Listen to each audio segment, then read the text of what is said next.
Many Holy Week devotees trekked uphill the Balaan hills, pausing before each of the 14 mini altars depicting the Passion of Christ.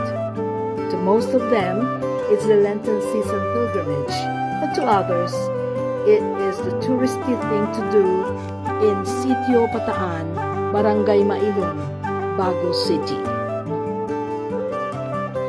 A devotee is given a special chance to do the Way of the Cross. A sculpture of each station of the cross is a sight to behold in Balaan Hills.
Balaan Hills in Sitio Pataan, Barangay Mailon, Bago City is a place to pray, stay, eat, and relax.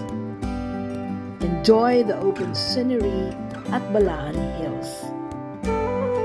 Aside from the mountain hiking, sightseeing, and nature